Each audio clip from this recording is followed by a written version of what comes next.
Hey. What's up? It's Monday. Again. Let's see. So, y'all already know what's up. I do story time on Monday because I like it. And people seem to like it as well. I've had so many people message me and be like, I feel like I know you even though we've never met. This is primer. And etc. Like your life is so similar to mine, and I always feel like people don't understand me, or I always feel like, I've been through this or that and no one can relate. And like the realness is, y'all, is that there's actually a lot of people that can relate. People just don't speak on their story a lot, or chapters from their book. Hey mama. But I do. I don't know. Maybe it's just a matter of shy versus not shy, or maybe it's just I've made it to the point in my life where I can like look back and see like big, like the realness of where God kept me. And I can honestly say that 5 years ago I wouldn't be doing these lives. I wouldn't be, hey Kiki, I wouldn't be telling people intimate parts of my life, or like letting complete strangers know how much I've struggled. I wouldn't be doing that 5 years ago. But I think you just get to a place in life where it wasn't in your strength that you made it through anything, and that there's other people out there that are either ahead of where you are or back where you used to be. And I can honestly say that if 5 years ago, 10 years ago, Facebook wasn't a thing when I was a teenager. There was no get online and hear somebody tell their story and relate to them and feel like, okay, I'm not alone in this world. There was none of that. It would have been nice, but there wasn't none of that. But I can honestly say that if I had that, it would have been great.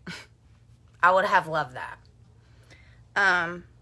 But nonetheless, even though I didn't have that, God did so much that even when I was like not a fan of God, hey Katie, even when I was not living for him in any way, I'm talking about doing the opposite, he was keeping me.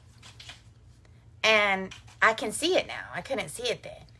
So we're going to take a chapter out of my teenage book, which is a hot mess, okay? Like, Katie, you kind of know. I mean, Katie was my, I met Katie when I was 19. Or, I'm sorry, I had just turned 20 because I had just had my first kid. And mess, honey. Hot mess. Just train wreck. It was bad. And she's younger than me. I think Katie was like 16 when I met her. She was a hot mess. We were a hot mess together. And we were friends. So, she knows. But, man, I'm looking back now on so many times where I'm like, how did I not die? Like, honestly, I shouldn't be alive. And out of all my friends that I had back then, I was kind of like the more scared to do stuff friend. Like, they were a little, like, I was wild, but they were like more adrenaline and more like fearless than I was. And still I'm like, how did I live? So I don't know how any of us lived. That we had like a little tight group of friends when I was a teenager growing up, and we did the most. I'm looking back now thinking, if my kids do any of that stuff, I'm not going to survive it. Like, my nerves are going to have me in the ground, dead, honestly. Apparently I need to put me in an order for some more VFX because it doesn't want to squirt out now. But that's because I love it and I use it every day.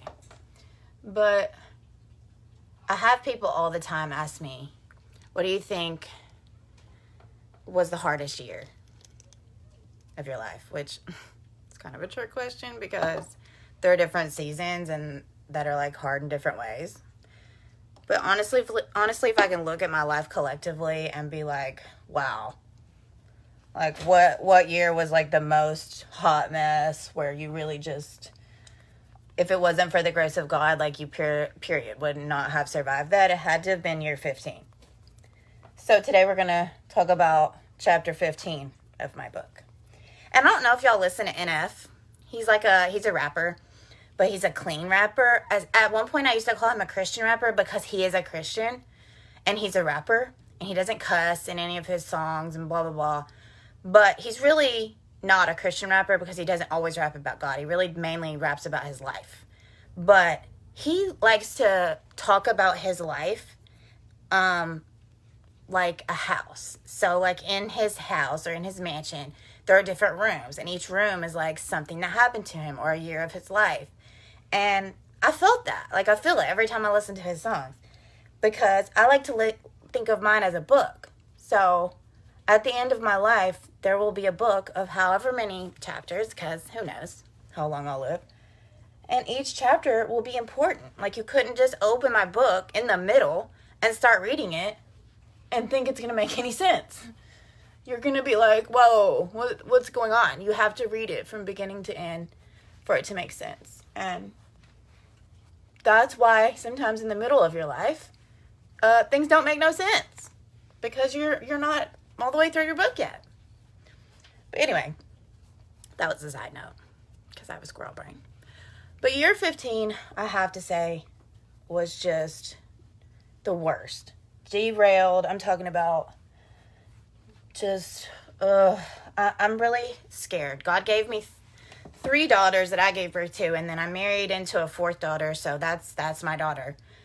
And so I have 4 daughters, and the oldest one is 11, so I haven't got to teenagers yet. And I'm not gonna lie to y'all, I'm scared. Granted, my children are being raised a lot differently than how I was raised. Not that my mama did anything wrong. I was an only child. You know how you like learn on your first kid and then you do a little bit better on your second kid because now you've learned some stuff, and then a little bit better on your third kid? Well, my mom only had 1. She did what she could do, okay? She was a great mom. But, okay, mental health is real. It's a real life problem, okay? And she had some issues, which she managed very well until I was like 13, 14. It's kind of started falling apart, and she just couldn't handle it anymore, okay?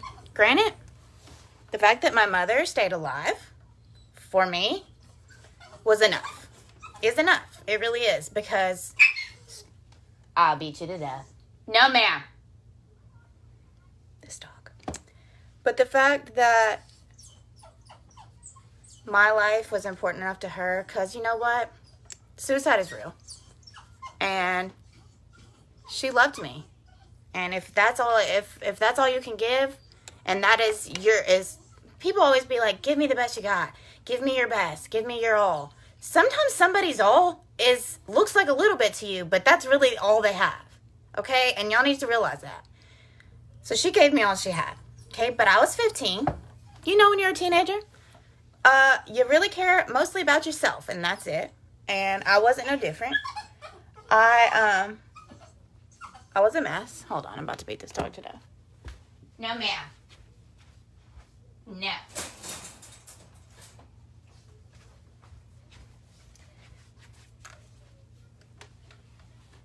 But I had my little group of friends. We were all a mess. Looking back now, honestly, some of them aren't even alive anymore, which is sad because I'm only 31. But most of them are. At 15, I was definitely not a virgin, okay? Granted, I think the only thing that kept me from having a kid before I did was the fact that I was mostly with girls for like most of my teenage life. Which I've give y'all that testimony already. Y'all have heard that part of my life. You know my why and my thinking process through all that. Y'all know that. If you haven't, go find the video from that, okay? That's a whole nother story.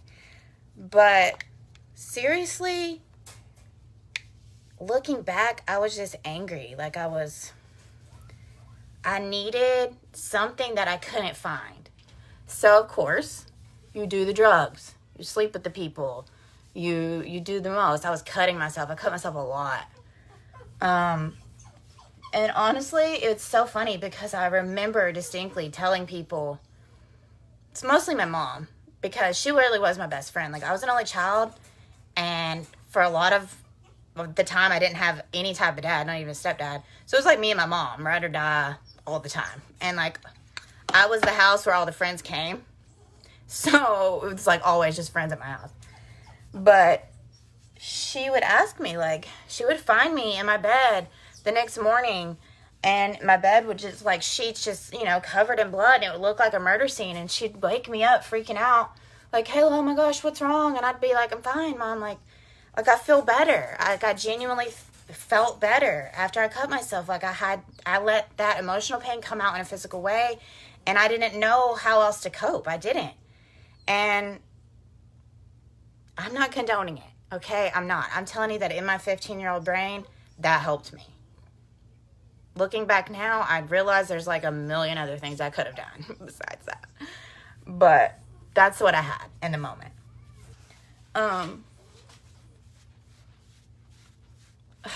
It's funny because I had some friends, okay, who I still love and I still know. We're not like this, obviously, because I'm really Christian and I took that path. It says in the Bible it's a narrow path, and they call it that for a reason, because most people take the wide path. Okay, once you're on the narrow path, there's very few people on the narrow path with you. And that's okay. I'm not mad at it. I still love them. When they reach out and talk to me, I'll talk to them. But we're not besties anymore, okay? And that's all right. God gave me new besties. But man, we went through some stuff together, and we'll never forget that. And that's a part of my life that will never go away. I remember my friend Megan. She legit stole a semi-truck. Like a full-size semi-truck. But it was bobtailed, so it didn't have the back end. It didn't have the trailer on it. And pulled up in my driveway with it. And knocked on my door and was like, girl, look what I did. Like, come on, get in. The me now is screaming, like, what are y'all doing? Stop. I'm going to call the cops. But me then was like, yes, it's going to be so fun. I hopped right in. Honey, we did not know what we were doing. We did not know how to drive that thing. We're pushing every button. There's smoke coming out the back because clearly it didn't go over like 10 miles an hour because we didn't know how to drive it. I had never even asked her where she got it from. And at some point, we realized this isn't working out. We parked it in a deserted gas station. We parked it. What really happened is we jumped out because we couldn't figure out how to park it, and we dipped. To this day, I don't know what happened to that truck. I don't know where it came from. I don't know. But that's the kind of dumb stuff we would do whenever I was a teenager. Like, literally, I remember nights being at people's houses who I had never met. Men, grown men, okay? Helga! No, ma'am. And listen, y'all, when I was 15, I looked the same as I look now. I was a little less chubby because I hadn't had any kids. But I looked the same. I was still 5'4". I still had boobs and a butt and everything. I looked the same. So, grown men didn't really... I remember, like, most people not ever even asking me how old I was. They didn't. When I was 15, I met this guy. He was from Chicago. Everybody called him Shy because he was a thug and whatever. Listen, you know how you are when you're 15. I thought I was in love. And looking back now, it didn't even occur to me then that it was weird or that it was a bad thing or that anything was wrong.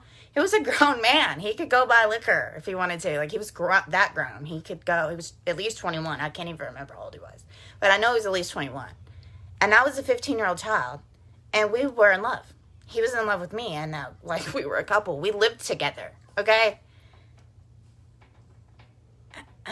Like, I'm looking back on my life, and I'm like, that was a mess. That's a mess. And I have all daughters now. I feel like God gave me daughters for a reason.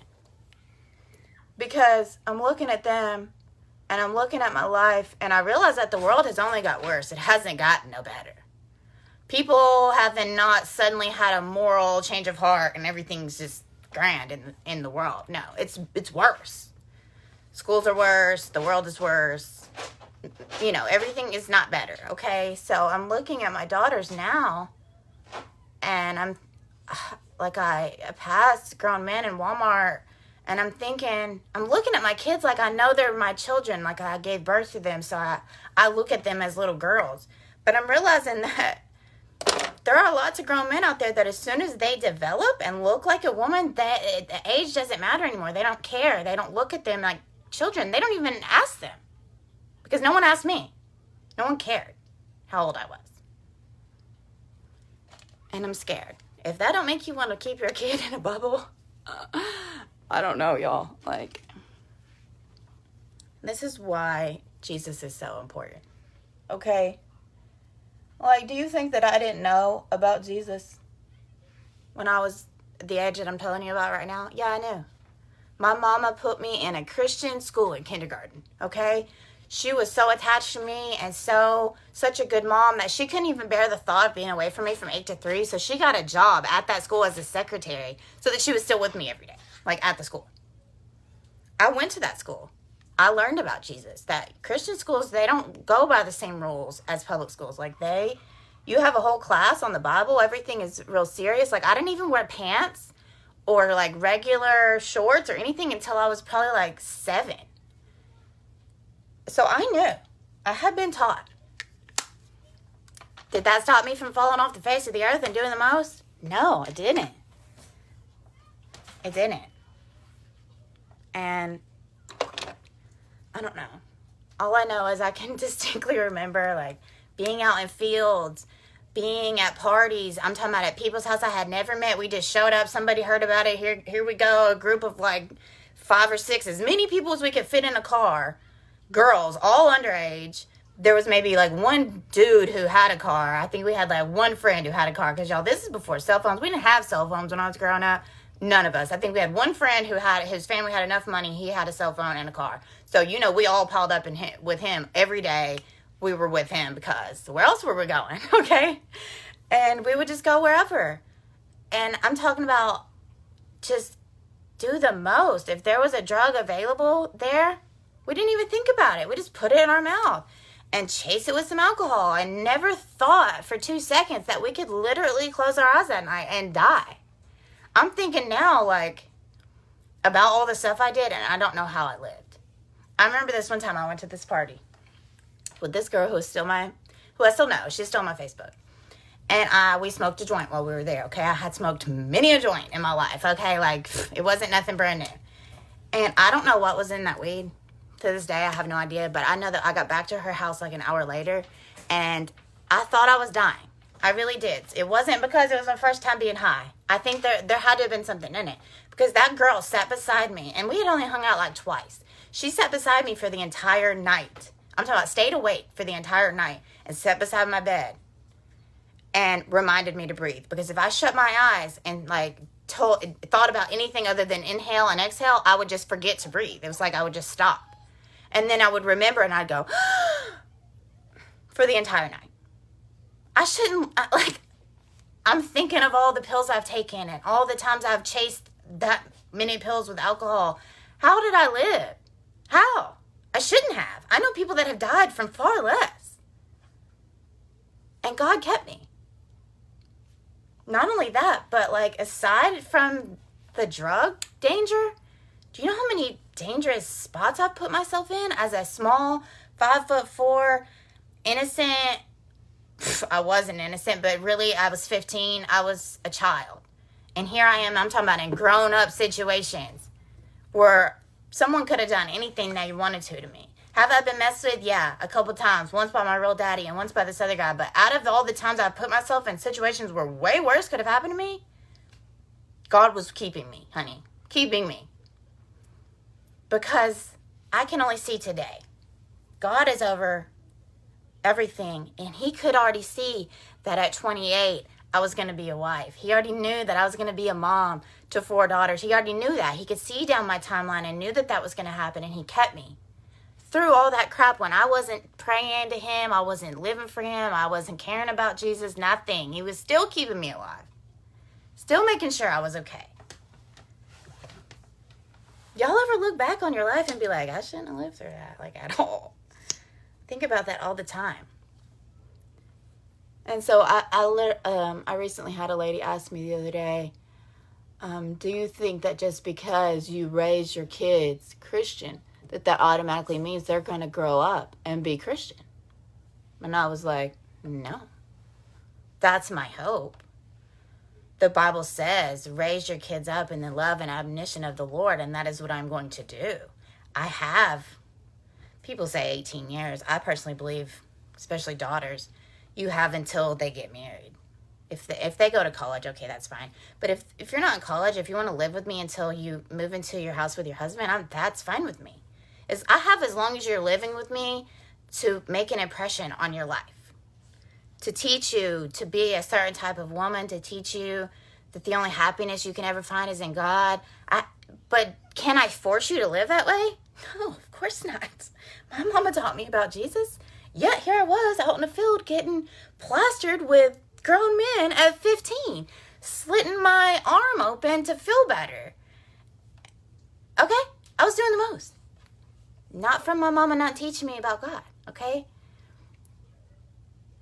Granted, these kids are growing up a little bit different than I did. And do I think that God rewards his faithful children? Yeah, I believe that. But there's no guarantees that any or all of these kids will grow up and not go out and make so stupid decisions like I did. There's nothing I can do besides sit home and be a faithful praying mama once they move out of my nest and they're gone. I have a good friend, Michelle. She said the other day, she has 9 kids. 6 are still at home. 3 of them are already grown and moved out. And she said, I really always thought that the hardest part of parenting is, all the nights when you don't sleep and your kids are doing the most and you have to constantly entertain them and your house is always dirty and blah, blah, blah, all the hard things that we know from being a mom. She was like, I'm going to be honest with you. The hardest part is when they're grown and they have the say-so over their life and you can no longer control everything that they do and keep them safe and you just have to pray. That's it. And I felt that. I felt that deep because I'm really, really close to my mama.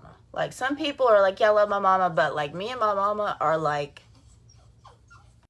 that's my best friend. To this day, I call her at 2 in the morning if I can't sleep, and I'm just crying for, like, I can't even tell her why I'm crying. I'm just, like, I won't even say hello. She'll say hello, and all she'll hear is me sobbing on the other line at 31 years old, and she'll just start talking.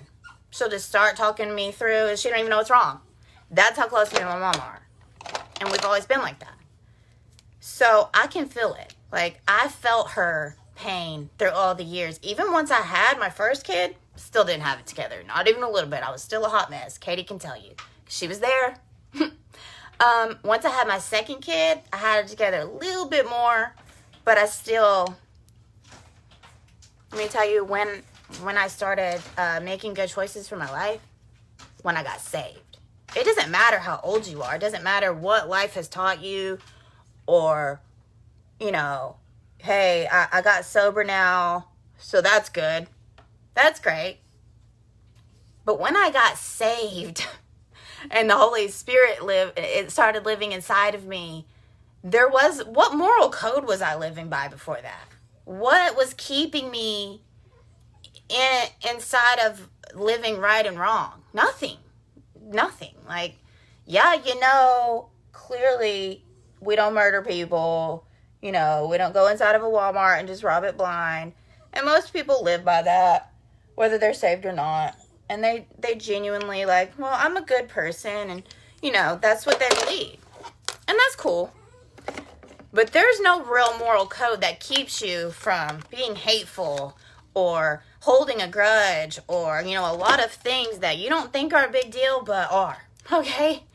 They are to you, to your life. They're holding you down.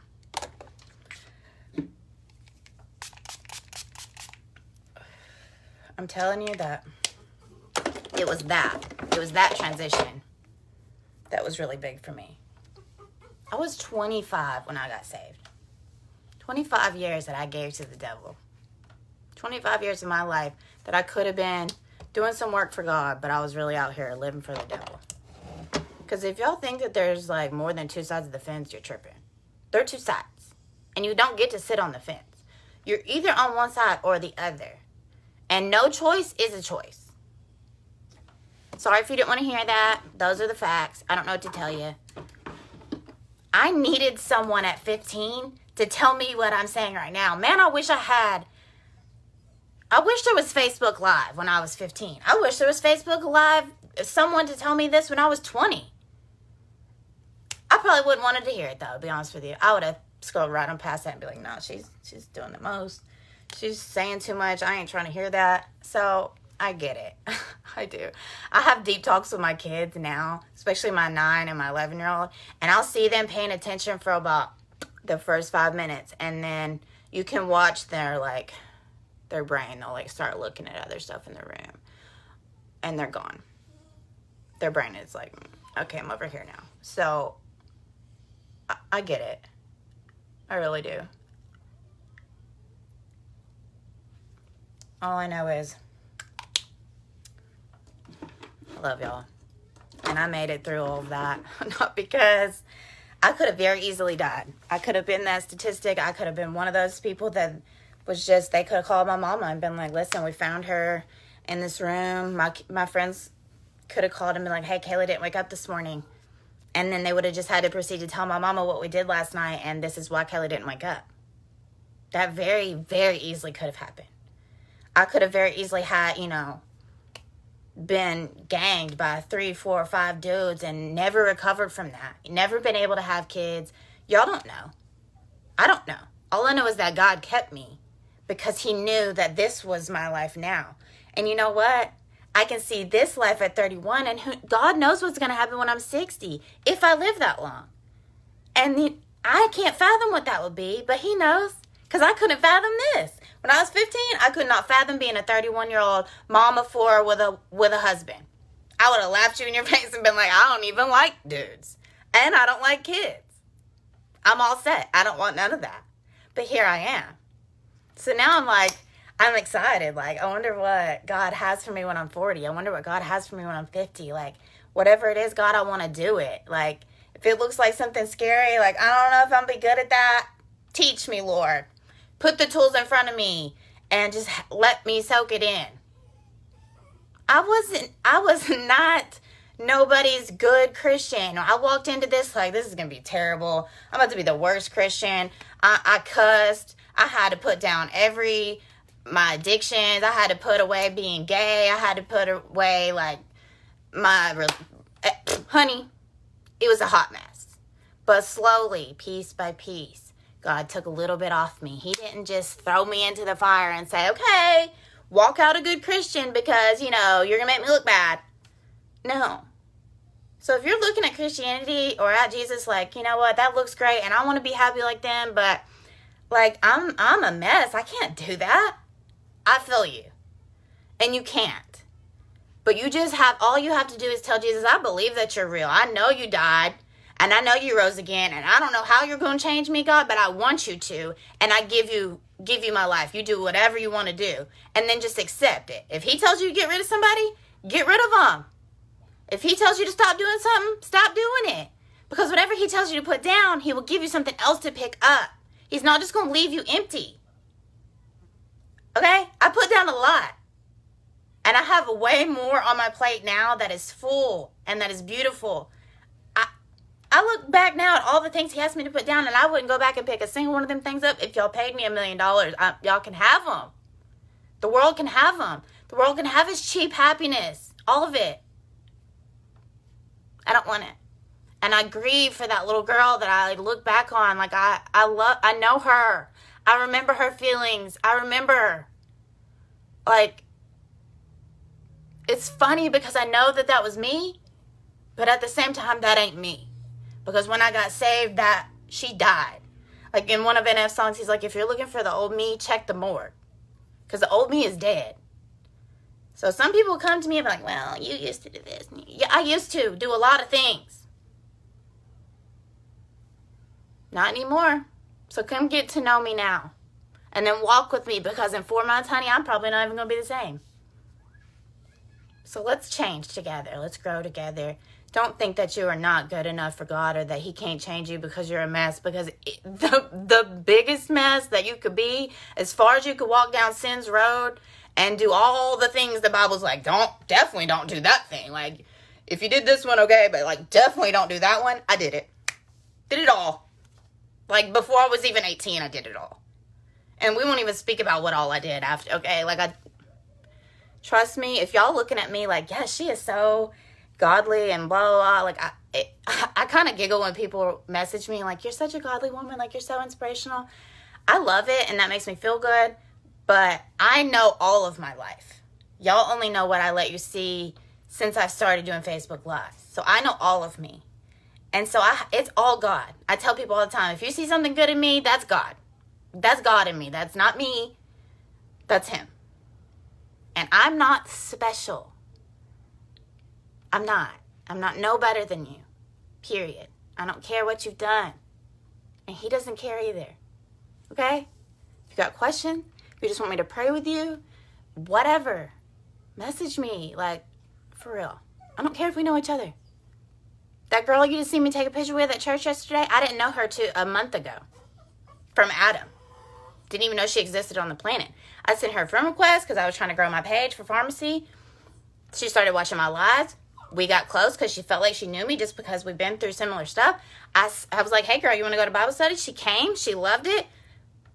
That girl and me are like this now, because that's what God does. Okay? Period. You don't have to been knowing me since I was a teenager. It don't matter. Oh, I love you, Hannah. And I'm here for y'all. I'm about to go relieve my husband from watching the kids in the pool, because I know he's got to leave. But I love y'all, and I hope y'all have a good day. Bye.